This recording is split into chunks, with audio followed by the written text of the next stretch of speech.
তিনি যেটা বলেছেন আমাদের মন্ত্রী মহোদয়, তিনি বলেছেন নিয়ম না মেনে পুশিনের চেষ্টা তো আর গ্রহণযোগ্য না।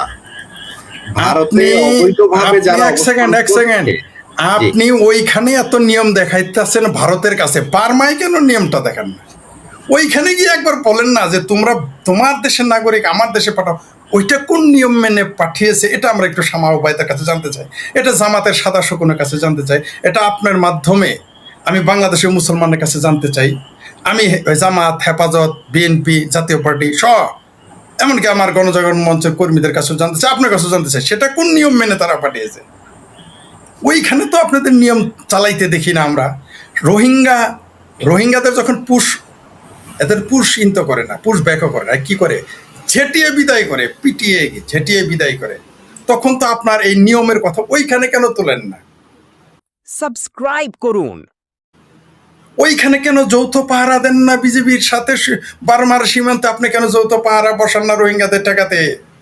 আপনি বাংলাদেশের আর ভারতের সীমান্তে দেখি বিজেপির সাথে, বিজেপি নামার দামরার সাথে বাংলাদেশের আমরা ঢেকিরা দেখি জনগণ পাহারা দেয়।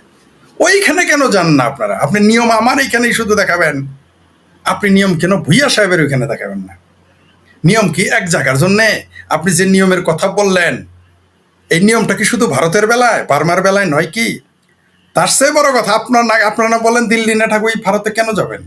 কেন এগুলো ল্যাম এক্সকিউজ দিতেছেন? এগুলো তো ল্যাম আবারও তো বললাম, ভারত হচ্ছে নরম মাটি, বিড়াল সেখানেই খামচা দেয় যেখানে নরম মাটি থাকে, সেই জন্য এগুলো বলতেছেন। কিন্তু ভারত যদি আরেকটু শক্ত হয়ে যায় না, তাহলে দুধ কা দুধ পানি কা পানি হয়ে যায়। এই সমস্ত লজিক বার্মার বেলায় শিখাই তুলে রাখেন, ভারতের বেলায় আনেন। এগুলো কেন এই লজিকগুলো আপনারা দেন? নিয়ম, আন্তর্জাতিক নিয়ম, এই নিয়ম সেই নিয়ম, কোন নিয়মে আছে? কোন নিয়মে আছে আপনার জনগণ আপনি নেবেন না? আন্তর্জাতিক আইনের গোষ্ঠী মারিয়ে জি, মন্ত্রী বলেছেন আপনার দেশের রাখেন মন্ত্রী, আপনার দেশের জনগণ আপনি আনতে আপনার এত ব্যথা কেন? পেটে ব্যথা কেন? পেটে কামড় লাগে কেন? আপনার দেশের জনগণ আপনি ডিক্লেয়ার দেন, বর্ডার খুলে দেন, আমার জনগণ নিয়ে, এটা বলতে এত ব্যথা পান কেন? যেই দেশের কথা আপনি বলেন, যেই দেশ গরু খায়, গরুর মুত খায়, আপনারা গরু খান, তারা গরু মুত খায়, হাগে মুতে যেই দেশে, ছি ছি ছি ছি ছি, তারপরে আবার হিন্দু কাফের দেশে আপনার দেশের জনগণ থাকে, আপনি তাড়াতাড়ি নিয়ে আসবেন। এগুলো কি যুক্তি দিয়েছেন? জি মাননীয় এডিটর, জি বলেন প্লিজ। মন্ত্রী যেটা বলেছেন, ভারতে অবৈধভাবে যারা অবস্থান করছে, ভারতে অবৈধভাবে যারা অবস্থান করছে তাদের ফেরত দেওয়ার প্রক্রিয়া আছে, মানে একটা নিয়ম, একটা রুলস, কিছু ল আছে দ্বিপাক্ষিক, সেটা মেনেই কাজ করতে হবে ভারতকে, এটা মন্ত্রী বলেছেন। আবার তিনি বলেছেন পুশিন দুদেশের দ্বিপাক্ষিক সম্পর্ক পুনরুদ্ধার হয়েছিল, যে দূরত্ব তৈরি হয়েছিল, সেটা পুনরুদ্ধারের একটা প্রক্রিয়া সম্ভবত বর্তমান সরকারের সময় এসে চলছে এবং সেটাতে প্রভাব পড়বে, মানে দুদেশের সম্পর্ক নষ্ট হবে। ফরিদ ভাই, আসলে কি সম্পর্ক এখন কি খারাপ হয়ে যাবে? না না না, সম্পর্ক কি ভালো আছে নাকি এটা তো আমি জানতাম না। বাংলাদেশের সাথে কি ভারতের সম্পর্ক ভালো এটা তো আমি জানি না। তো আপনি প্রত্যেক দিনের মধ্যে 5 বার যদি নামাজ পড়েন, তো 6 বারে বলতেছেন আপনি ভারত দখল করবেন। সারাদিন ভারতের গালি দিতেছেন। ভারতের সাথে কিভাবে আপনার সম্পর্ক ভালো আছে আমি তো বুঝলাম না। সেটাই তো উন্নতি হয়, যেটা সম্পর্ক আছে, এখন সম্পর্ক আছে ভারতের সাথে। বাংলাদেশ কি রাখতে চায়? বাংলাদেশ তো যে কোনো সময় 7 সিস্টার খেতে চায়, কলকাতা দখল করতে চায়, দিল্লি দখল করতে চায়, নরেন্দ্র মোদীকে মেরে ফেলতে চায়, শুভেন্দু অধিকারীকে, একটা দেশের নির্বাচিত প্রধানমন্ত্রীকে মেরে ফেলার হুমকি দেওয়া হয়, একটা দেশের নির্বাচিত মুখ্যমন্ত্রীকে মেরে ফেলার হুমকি দেওয়া হয়, একটা দেশের স্বরাষ্ট্রমন্ত্রীকে হুমকি দেওয়া হয়, গৃহমন্ত্রীকে হুমকি দেওয়া হয়, পুরো দেশটাকে ভেঙে ফেলার হুমকি দেওয়া হয়। তাহলে আপনি দেশের সাথে ভালো সম্পর্ক কি আদৌ চান আপনি? আর নিয়ম কেন কেবল ভারতের বেলা আপনি নিয়ম দেখান? আপনারা বলেন দিল্লি না ঢাকা, দিল্লি না ঢাকা, কোনো সম্পর্কই রাখবেন না, রাখেন না ভারতের সাথে সম্পর্ক। ভারত নাকি না খেয়ে মারা যাবে বাংলাদেশ যদি চিকিৎসা না করে।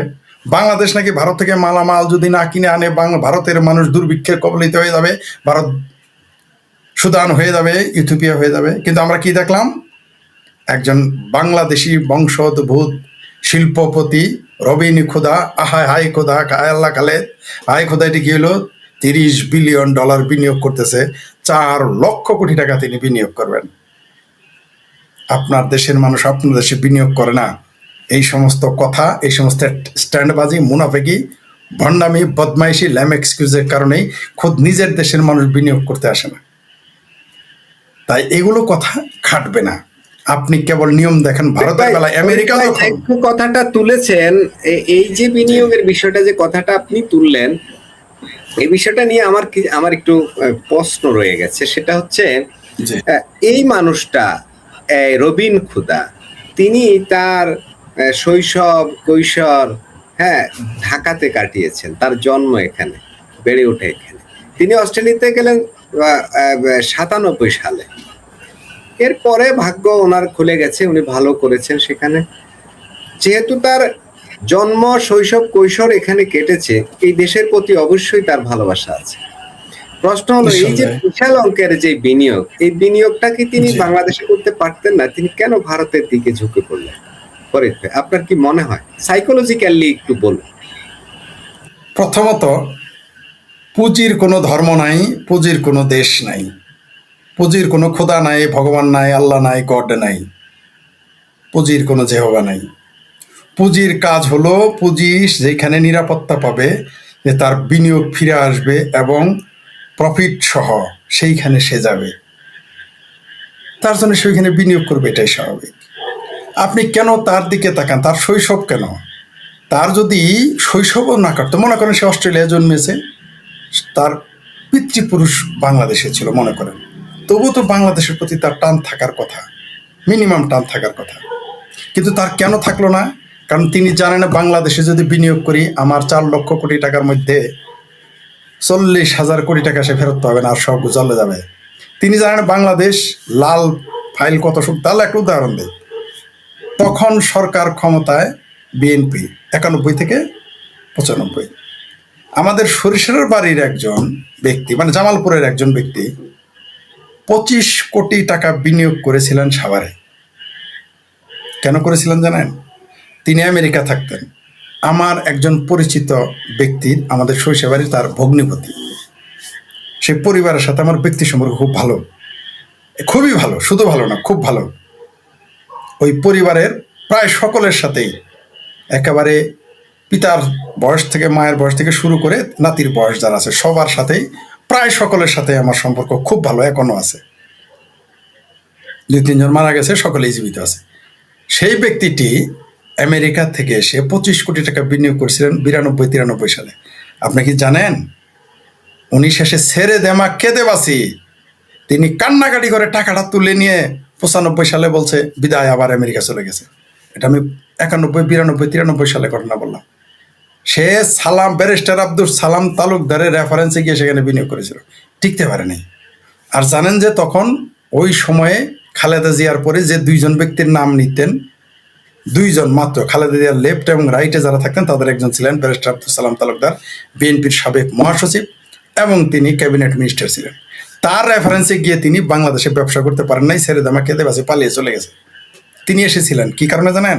তিনি অনেকে স্ট্রাগল করেছিলেন আমেরিকা, হিউজ ইনকাম। 1992-93 সালে 25 কোটি টাকা কীরকম পরিমাণ আপনি বুঝতে পারছেন।